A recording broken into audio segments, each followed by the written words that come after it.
आज हम लोग शुरुआत करेंगे पार्ट्स ऑफ स्पीच क्या होती है, पार्ट्स ऑफ स्पीच को एनालिसिस करना सीखेंगे ताकि हम किसी भी सेंटेंस के अंदर अगर कोई भी वर्ड दिया गया है तो हम उस वर्ड का आइडेंटिफिकेशन कर पाए कि ये जो वर्ड दिया गया है इसका पार्ट्स ऑफ स्पीच क्या है। क्योंकि बहुत सारे क्वेश्चंस आपके टीजीटी में, पीजीटी में या अदर किसी कॉम्पिटिटिव एग्जाम्स की आप तैयारी कर रहे हैं तो वहां पर इस तरह से क्वेश्चन निश्चित रूप से पूछा जाता है। तो चलिए उसी क्रम में हम लोग आगे आज सीखेंगे कि पार्ट्स ऑफ स्पीच क्या है और पार्ट्स ऑफ स्पीच का आइडेंटिफिकेशन कैसे करते हैं। तो दोस्तों अगर हम बात करें कि पार्ट्स ऑफ स्पीच किसे कहते हैं तो चलिए पहले थोड़ा सा इसको समझने की कोशिश करेंगे कि ये पार्ट्स ऑफ स्पीच क्या है। अगर बात करें कि पार्ट्स ऑफ स्पीच तो देखिए जैसे पार्ट्स ऑफ बॉडी होता है, पार्ट्स ऑफ बॉडी होता है, जैसे ये पूरा बॉडी किससे बना हुआ है, अलग अलग वेरियस पार्ट से मिलकर के बना हुआ है। हेड हो गया, ईयर हो गया, नोज हो गया, हैंड हो गया, ये सब मिला करके क्या बना हुआ है, एक कंप्लीट बॉडी बनी है जिसे हम क्या बोलते हैं कि ये बॉडी है, लेकिन ये अलग अलग उसके क्या है, पार्ट्स हैं। तो इसको समझने के लिए आप ये समझिए कि पार्ट्स ऑफ स्पीच की अगर बात की जाए तो थोड़ा से इस वर्ड को आप गौर से देखेंगे, स्पीच, क्योंकि इसका जब तक लिटरल मीनिंग आप नहीं समझेंगे तब तक हो सकता है चीजें क्लियर ना हो। तो स्पीच को हम भाषण भी कहते हैं और अगर हम स्पीच की बात कहें तो स्पीच का मतलब क्या होता है, अ सेंटेंस। स्पीच का मतलब क्या है दोस्तों, अ सेंटेंस, यानी कि कोई भी सेंटेंस जब लिखा जाता है तो उसमें जो अलग अलग पार्ट्स हम यूज करते हैं, अलग अलग वर्ड्स यूज करते हैं, उसी अलग अलग वर्ड्स को उस सेंटेंस का क्या कहा जाता है, पार्ट्स कहा जाता है, यानी उस स्पीच का क्या कहा जाता है, पार्ट्स कहा जाता है। तो यानी कि पार्ट्स ऑफ स्पीच दोस्तों क्या है कि किसी भी गिवन सेंटेंस का, किसी दिए गए सेंटेंस का जो यूज किया गया अलग अलग वर्ड्स होता है उसी को हम क्या कहते हैं, पार्ट्स ऑफ स्पीच कहते हैं। आइए एग्जांपल से इसको समझते हैं। जैसे लिखा हुआ है Meena is reading, Meena is reading a book. दोस्तों क्या लिखा हुआ है, Meena is reading a book लिखा हुआ है। अगर हम इस सेंटेंस की बात करें तो यहां ये जो सेंटेंस लिखा हुआ है ये स्पीच है। ये क्या है, यहां तक Meena is reading a book, ये क्या है, पूरी एक स्पीच है, यानी एक सेंटेंस है। और इस सेंटेंस के अंदर देखिए एक वर्ड आपका मीना हो गया, दूसरा वर्ड आपका इज हो गया, तीसरा हो गया रीडिंग, चौथा हो गया आ, और पांचवा क्या हो गया, बुक हो गया। तो इस तरह से किसी सेंटेंस में जो अलग अलग वर्ड्स यूज किए जाते हैं, अलग अलग पार्ट्स यूज किए जाते हैं, उसे पार्ट्स ऑफ सेंटेंस या पार्ट्स ऑफ स्पीच कहा जाता है। तो ये अलग पार्ट्स ऑफ स्पीच का, ये पूरी पार्ट्स ऑफ स्पीच का एक भाग अलग हो जाएगा, ये दूसरा होगा, ये तीसरा होगा, ये चौथा होगा और ये आपका पांचवा होगा। तो आई होप कि समझ में आ गया होगा कि पार्ट्स ऑफ स्पीच क्या है। कि पार्ट्स ऑफ स्पीच का मतलब क्या होता है कि किसी भी सेंटेंस में यूज होने वाले अलग अलग पार्ट्स, अलग अलग वर्ड्स क्या कहलाते हैं, पार्ट्स ऑफ सेंटेंस या पार्ट्स ऑफ स्पीच कहलाते हैं। अब एग्जामिनेशन में इसकी क्या उपयोगिता है, क्या इंपॉर्टेंस है, इसको आइए बात करते हैं। कि जैसे कोई सेंटेंस आपको दिया जाएगा दोस्तों, तो वहां पर जैसे उसने रीडिंग को अंडरलाइन कर दिया या इटैलिक बोल्ड कर दिया, यानी थोड़ा सा डिफरेंट टाइप का लिख करके आपसे पूछेगा कि बताइए कि जो वर्ड आइडेंटिफाई करने के लिए दिया गया उसका पार्ट्स ऑफ स्पीच क्या है। तो रीडिंग का पूछ लेगा पार्ट्स ऑफ स्पीच क्या है, बुक का पार्ट्स ऑफ स्पीच क्या है। तो वैसे जनरली देखने में तो बहुत ही इजी होता है कि ये पार्ट्स ऑफ स्पीच है, लेकिन अगर हम बात करें एक ही वर्ड जब अलग अलग जगहों पर अलग अलग फंक्शन करता है तो वो अलग अलग पार्ट्स ऑफ स्पीच बनाता है। तो इसलिए पार्ट्स ऑफ स्पीच हमेशा फिक्स्ड नहीं होता है, अलग अलग जगहों पर उसकी जैसे जैसे पोजीशन बदलेगी, जैसे जैसे फंक्शन बदलेगा, जैसे जैसे उसका वर्क होगा वो धीरे धीरे बदल जाता है, यानी कि उसकी मीनिंग बदल जाती है, उसका पार्ट्स ऑफ स्पीच भी बदल जाता है। तो आइए कुछ एग्जांपल और लेते हैं जिससे हम बेहतर समझ पाए कि पार्ट्स ऑफ स्पीच कैसे पूछा जाता है। जैसे दोस्तों अगर लिखा हुआ है, कोई भी सेंटेंस लिखा हुआ है, जैसे लिखा है the lunch is over, the lunch is over लिखा है। दूसरा सेंटेंस लिखा हुआ है an aeroplane N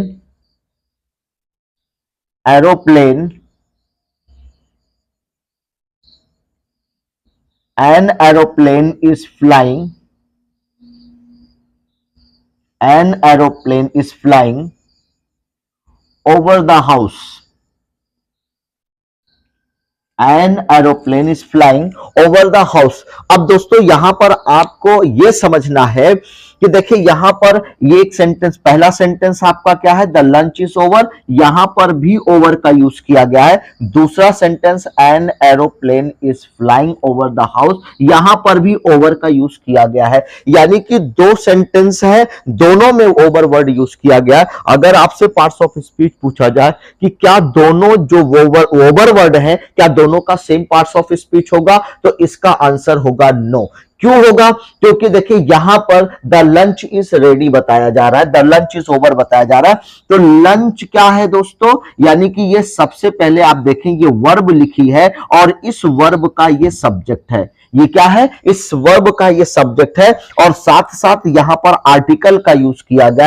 A N और द ये क्या होते हैं, हमारे आर्टिकल होते हैं। ए एन और द क्या होते हैं दोस्तों, ये आर्टिकल होते हैं। तो यहां पर द क्या है, हमारा आर्टिकल है और ये जो लंच लिखा हुआ है इसी के लिए आया हुआ है। क्योंकि जब कोई भी आर्टिकल आता है तो उसकी एक स्पेशलिटी होती है, तो वो क्या है कि वो या तो किसी नाउन के साथ आएगा, या तो किसी नाउन के साथ आएगा या नाउन के लिए आता है। तो यहां पर ये लंच जो लिखा हुआ है इस वर्ब का ये सब्जेक्ट होगा और सब्जेक्ट दोस्तों हमेशा या तो नाउन होता है या फिर क्या होगा, प्रोनाउन होगा।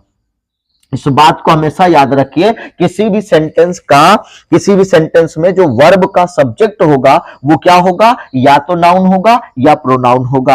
और ये आपका नाउन है, चूंकि ये प्रोनाउन नहीं हो सकता। प्रोनाउन का मतलब है जैसे आई हो गया, वी हो गया, यू हो गया, ही हो गया, शी हो गया, इट हो गया, दे हो गया, ये सभी क्या होते हैं, प्रोनाउन होते हैं।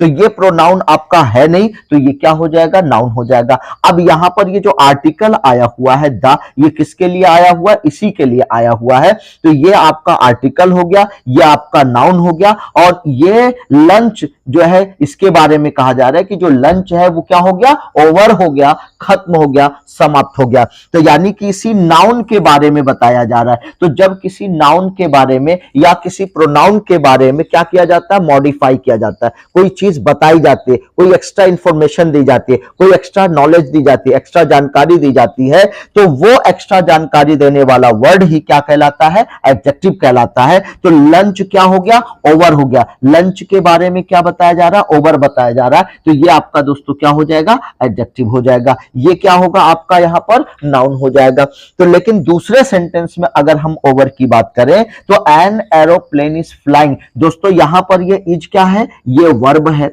अब इसका ये क्या हो जाएगा, ये सब्जेक्ट हो जाएगा। यानी एरोप्लेन दोस्तों यहां पर क्या होगा, ये इसका नाउन है यानी कि सब्जेक्ट है। तो क्योंकि इसके पहले देखिए यहां जैसे यहां पर आर्टिकल यूज किया गया था, ठीक उसी तरह से यहां पर भी आर्टिकल आया हुआ है एन। तो ये आर्टिकल आया हुआ किसके लिए, एरोप्लेन के लिए आया हुआ है। तो ये क्या हो जाएगा, नाउन हो जाएगा, यानी सेंटेंस में इस वर्ब का सब्जेक्ट हो जाएगा। और ये क्या है, फ्लाइंग, यानी कि उड़ना। ये क्या है, एक्शन हो रहा है, एक वर्ब हो रही है, एक क्रिया हो रही है, काम हो रहा है। तो ये आपकी वर्ब है और ये भी आपकी क्या है, वर्ब है। तो ये दोनों वर्ब हो जाएगी। उसके बाद दोस्तों यहां पर देखिए ये आपका क्या है, ये हाउस जो है एक नाउन है, क्योंकि यहां पर देखिए इसके लिए इसके साथ एक आर्टिकल आया हुआ है। तो ये भी आपका आर्टिकल किसके लिए आया हुआ है, इसके लिए। इसका मतलब ये भी आपका क्या होगा, ये नाउन हो जाएगा। अब ये जो आर्टिकल आया हुआ है यानी कि ये ऑब्जेक्टिव फॉर्म में यहां पर ये जो नाउन है ये ऑब्जेक्ट है, लेकिन ये किसका ऑब्जेक्ट है, इस प्रेपोजिशन का। क्योंकि यहां पर पोजीशन बताई जा रही है, क्या बताई जा रही है, पोजीशन। यानी कि एरोप्लेन क्या है, घर के ऊपर से जा रहा है। The aeroplane is flying over the house, यानी कि जो प्लेन है वो कहां जा रहा है, हाउस के ऊपर से जा रहा है। तो यानी हाउस और प्लेन के बीच में रिलेशन बताने की कोशिश की गई है। तो रिलेशन बताने वाला वर्ड क्या कहलाता है, प्रेपोजिशन कहलाता है दोस्तों। तो आई होप कि ये समझ में आ गया होगा कि यहां पर ओवर क्या काम कर रहा है, कौन सा पार्ट्स ऑफ स्पीच हो गया, यहां पर ये प्रेपोजिशन का हो गया, और यहां पर ये ओवर क्या बन गया, एडजेक्टिव बन गया। कहने का मतलब सिर्फ इतना है कि किसी भी सेंटेंस में एक ही वर्ड अगर आपको दिखता है तो आप उसको रटिए मत, एनालिसिस करना सीखे कि कोई सेंटेंस दिया है उसके अंदर जो वर्ड आएगा उसका पार्ट्स ऑफ स्पीच अलग अलग हो सकता है। जब उसकी पोजीशन बदलेगी, उसका फंक्शन बदलेगा, या उस वर्ड का स्ट्रक्चर आप देखेंगे तो ऑटोमेटिकली समझ जाएंगे कि ये जो है यहां पर अलग पार्ट्स ऑफ स्पीच होगा। इसी तरह से अगर हम बात करें दोस्तों किसके, कि स्ट्रक्चर की, तो स्ट्रक्चर में अगर हम देखें कोई भी वर्ड दोस्तों जब भी लिखा जाता है, कोई भी वर्ड अगर बनाया जाता है तो उसमें एक मेन वर्ड होता है, एक रूट वर्ड होता है, और उसके ठीक पहले कभी कभी एक वर्ड जोड़ करके या कभी कभी उसके पीछे एक वर्ड जोड़ करके हम एक नया वर्ड बना देते हैं। तो जब किसी वर्ड के पहले कोई चीज जुड़ता है तो उसे प्रीफिक्स कहा जाता है, और जब किसी वर्ड के बाद में कोई वर्ड जुड़ता है और जुड़ करके नया वर्ड बनाता है तो उसे हम क्या कहते हैं, सफिक्स कहते हैं। यानी फिर से समझिए, किसी वर्ड के पहले जब कोई चीज जुड़ेगा और नया वर्ड बनाएगा तब वो क्या कहलाएगा, प्रीफिक्स। यानी इस वर्ड के पहले अगर कोई वर्ड जुड़ा है, जैसे मान लीजिए कोई वर्ड लिखा हुआ है हैप्पी, दोस्तों क्या लिखा हुआ है, अगर हैप्पी लिखा हुआ है तो एक ये वर्ड हो गया। अब मैंने एक वर्ड जोड़ दिया अन, अब ये देखिए अन कहां जुड़ गया, हैप्पी के पहले आ गया, अब बना दिया अनहैप्पी। तो यहां पर एक नया वर्ड जुड़ करके, और ये जुड़ा कहां पर, इस वर्ड के पहले। तो जब किसी वर्ड के पहले कोई जुड़ता है, कोई वर्ड और एक नया वर्ड बनाता है, तो ये जो जुड़ने वाला वर्ड है इसको क्या कहते हैं, प्रीफिक्स। प्री का मतलब होता है पहले, फिक्स का मतलब होता है लगाना, चिपकाना, यानी रखना। तो यानी किसी वर्ड के पहले जब हम कोई वर्ड क्या करते हैं, फिक्स कर देते हैं, लगा देते हैं, चिपका देते हैं, तो वो एक वर्ड बनता है, उसको क्या कहते हैं, प्रीफिक्स कहते हैं। और यही चीज अगर बाद में अगर बनेगा तो उसे क्या कहेंगे, सफिक्स कहेंगे। उसे क्या कहा जाता है, सफिक्स। तो आइए हम लोग जो है सीखते हैं कि कोई भी वर्ड जो एक ही सेंटेंस में अलग अलग जगहों पर आएगा तो उसका पार्ट्स ऑफ स्पीच कैसे बदल जाता है। तो हम दो तीन चीजें देख करके गेस कर लेते हैं। एक तो होता है कि डेफिनेशन को समझेंगे कि अगर कोई वर्ड लिखा है तो उसकी डेफिनेशन से समझते हैं कि ये इसका पार्ट्स ऑफ स्पीच होगा। और उसके बाद हम दूसरा क्या करते हैं कि कोई सेंटेंस लिखा है तो उसका स्ट्रक्चर देख करके भी हम समझ पाते हैं कि इसका ये पार्ट्स ऑफ स्पीच होगा। जैसे यहां पर दोस्तों कुछ वर्ड्स दिए गए हैं, अब हम इसकी बात करते हैं, स्ट्रक्चर की बात कर लें।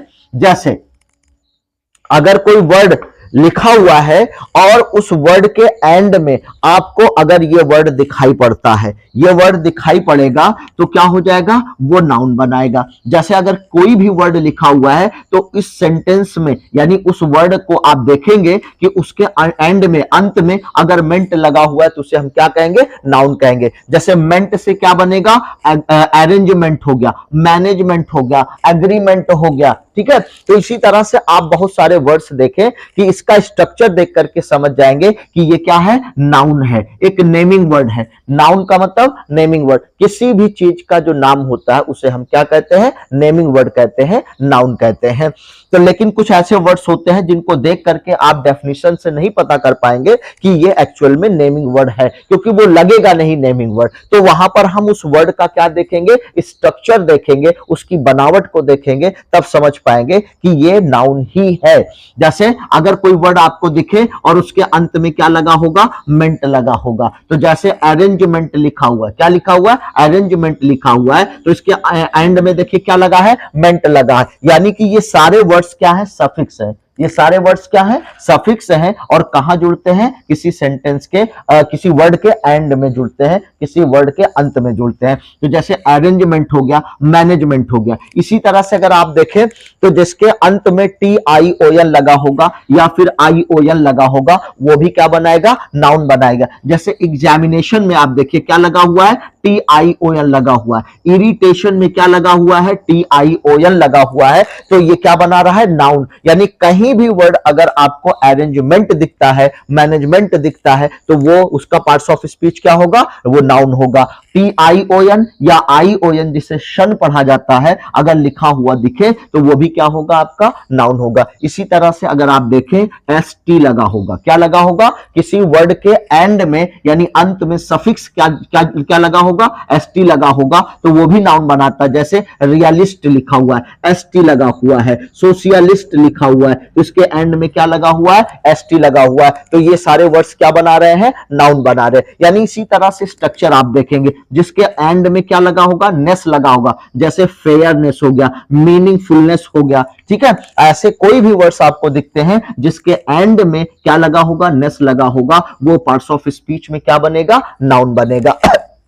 अब बात करते हैं कि ऐसा वर्ड जिसके एंड में TY लगा होगा, जैसे ब्यूटी लिखा हुआ है, इनएबिलिटी लगा हुआ है, तो ये क्या बना रहा है, नाउन बना रहा है। जिसके एंड में CY लगा होगा, जैसे डेमोक्रेसी लिखा हुआ है, यहां C आ रहा है, नॉर्मेलसी लिखा हुआ है, एंड में क्या आ रहा है, CY आ रहा है, तो जिसके एंड में CY आएगा वो भी आपका क्या बनाएगा, नाउन बनाएगा। इसी तरह से अगर कोई वर्ड लिखा है उसका सफिक्स यानी कि अंतिम लेटर क्या होंगे, ट्यूड होंगे, तो वो भी क्या बनाएगा, नाउन, उसका पार्ट्स ऑफ स्पीच क्या होगा, नाउन होगा। एटीट्यूड लिखा हुआ है दोस्तों, तो एटीट्यूड में देखिए TUDE लगा हुआ है, इसलिए ये क्या हो जाएगा, नाउन हो जाएगा। ग्रैटिट्यूड लिखा हुआ है, फोर्टिट्यूड लिखा हुआ है, ऐसे बहुत सारे वर्ड्स मिलेंगे जो ट्यूड पर खत्म होते हैं, यानी जिसके अंत में क्या लगा होगा, ट्यूड लगा होगा, इसका मतलब उसका पार्ट्स ऑफ स्पीच क्या होगा, वो नाउन होगा। इसी तरह से SIS अगर लगा हुआ है, इसका मतलब है कि वो भी क्या होगा, नाउन। जैसे डायग्नोसिस लिखा हुआ है और बेसिस लिखा हुआ है,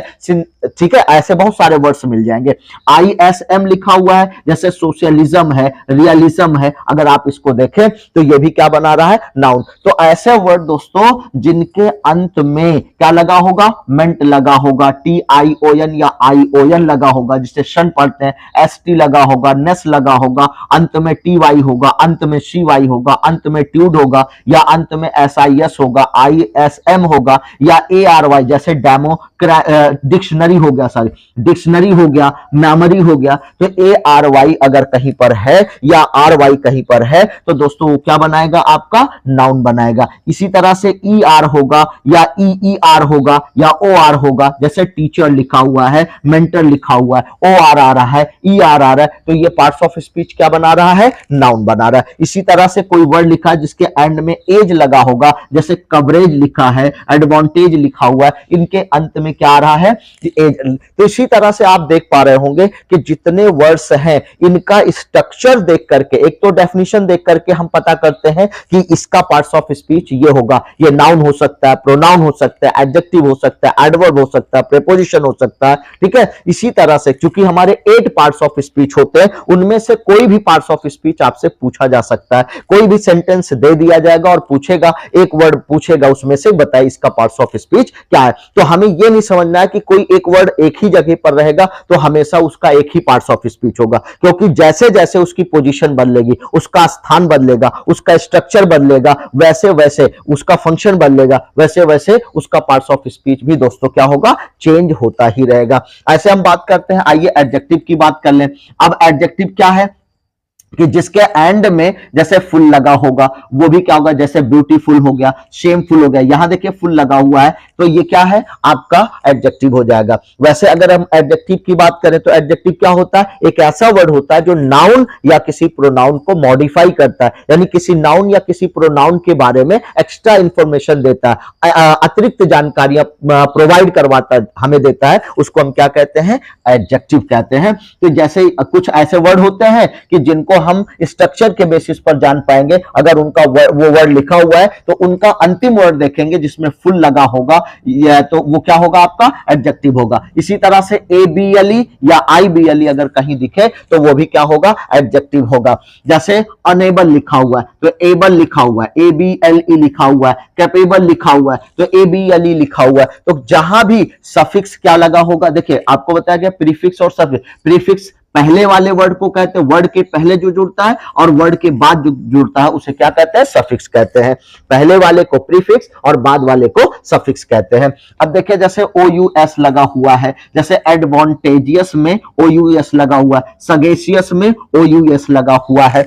तो यहां पर दोस्तों ये सारे वर्ड्स क्या बना रहे हैं, एडजेक्टिव बना रहे हैं। आईसी जिसके अंत में लगा होगा, यानी जिसका सफिक्स क्या होगा, आईसी होगा, वो आपका क्या बनाएगा, वो भी आपका एडजेक्टिव बनाएगा। जैसे रियलिस्टिक है, इसमें हॉरिफिक है, इसमें यहां देखिए आईसी लगा हुआ, आईसी लगा हुआ है, तो इसलिए ये क्या है, आपका एडजेक्टिव है। इसी तरह से अगर कोई वर्ड जिसका अंतिम वर्ड क्या होगा, लेस होगा, यानी जिसमें लेस सफिक्स जुड़ा होगा, जैसे माइंडलेस हो गया, हार्मलेस हो गया, इसमें लेस लगा हुआ है, ये क्या बना रहा है, एडजेक्टिव बना रहा है। आईवीई होगा, तो जैसे इमेजिनेटिव हो गया, ऑफेंसिव हो गया, तो यहां पर आईवीई बना हुआ है दोस्तों, तो ये क्या हो जाएगा, आपका एडजेक्टिव हो जाएगा। ओएसई जिसके अंत में होगा, जैसे ग्रैंडियोज है, वर्बोज है, तो इसके अंतिम में आप देखिए ओएसई लगा हुआ है, इसका मतलब ये क्या बना रहे हैं, एडजेक्टिव बना रहे हैं। तो ऐसे बहुत सारे वर्ड्स दोस्तों आपको दिखेंगे जिनका पार्ट्स ऑफ स्पीच एक स्थान पर कुछ और होगा, दूसरे स्थान पर कुछ और होगा। तो इसी तरह से बहुत सारे वर्ड्स ऐसे आपको मिलेंगे जो पार्ट्स ऑफ स्पीच में अलग अलग होंगे। वर्ड एक ही होगा लेकिन अलग अलग जगहों पर उनका फंक्शन अलग होगा, उनका स्ट्रक्चर अलग होगा, तो उनका पार्ट्स ऑफ स्पीच भी अलग हो जाएगा। तो इस तरह के बहुत सारे क्वेश्चंस जो है दोस्तों पूछे जाते हैं आपके एग्जामिनेशन में। तो पहले चलिए दोस्तों कुछ और पॉइंट हम लोग समझते हैं कि कोई भी वर्ड जब हमने देखा कि लास्ट में यानी किसी वर्ड के एंड में जुड़ करके क्या बनाता है, कभी नाउन बना देता है, कभी एडजेक्टिव बनाता है, कभी वर्ब बनाएगा और कभी एडवर्ब बनाएगा। ये तो क्या है, ये स्ट्रक्चर है। अभी तो हम लोग स्ट्रक्चर की बात कर रहे थे, डेफिनेशन की बात कर रहे थे। तो अब उसी के क्रम में आपको यह भी सीखना है कि कोई भी वर्ड अगर वर्ब बना रहा है तो वर्ब कैसे बनाता है। देखिए अगर कोई वर्ड लिखा हुआ है जिसके एंड में आपको ISE या फिर IZE दिखे, ISE या IZE दिखता है तो वो भी क्या बनाएगा, आपका वर्ब बनाएगा। जैसे हार्मोनाइज लिखा हुआ है तो हार्मोनाइज के एंड में क्या लगा हुआ है, ISE लगा हुआ है। सेंट्रलाइज लिखा हुआ है, इसके एंड में क्या लगा हुआ है, ISE लगा हुआ है। इसका मतलब है कि किसी भी वर्ब को अगर हमें बनाना है तो उसका स्ट्रक्चर क्या होगा, ISE या IZE, यानी कि जो वर्ड वर्ब बनाएगा उसके एंड में क्या आना चाहिए, ISE या IZE होना चाहिए। यानी कि ये स्ट्रक्चर आपको कहीं मिले कि जिसके एंड में क्या लगा होगा, ISE, तो वो क्या बनाएगा, नाउन, सॉरी वो क्या बनाएगा, वर्ब बनाएगा। ठीक है। अगर बात करें FY की तो जिसके अंत में FY होगा, जैसे ब्यूटीफाई लिखा हुआ है, मैग्नीफाई लिखा हुआ है, तो ये क्या बनाएगा, वर्ब बनाएगा। Verb denotes an action. Verb क्या होता है, यानी कि जो एक्शन की बात करें, जैसे उठना, खाना, पीना, सोना, जागना, बातें करना, ये सारी क्रियाएं क्या है, ये एक्शन है, यानी कि एक्शन वर्ब इनको कहा जाता है। तो यानी कि हार्मोनाइज करना, सेंट्रलाइज करना, ब्यूटीफाई करना, मैग्नीफाई करना। ठीक है। तो जिसके अंत में FY लगेगा, FY क्या है, यानी कि अंत में अगर जुड़ रहा है तो उसे हम सफिक्स बोलते हैं। तो जब FY सफिक्स कहीं पर आपको दिखे तो वो क्या बनाएगा, वर्ब बनाएगा। तो ब्यूटी से क्या बन जाएगा, ब्यूटीफाई बन जाएगा। मैग्नीफाई बन जाएगा, क्या बन जाएगा, मैग्नीफाई बनेगा। इसी तरह से अगर 8 लगा हुआ है, यानी कि 8 जुड़ करके क्या बनाता है, वर्ब बनाता है। जैसे एक्टिवेट, तो एक्टिवेट में 8 लगा हुआ है। एप्रिसिएट में क्या लगा हुआ है, 8 लगा हुआ है, तो ये क्या बना रहा है, आपका वर्ब बना रहा है।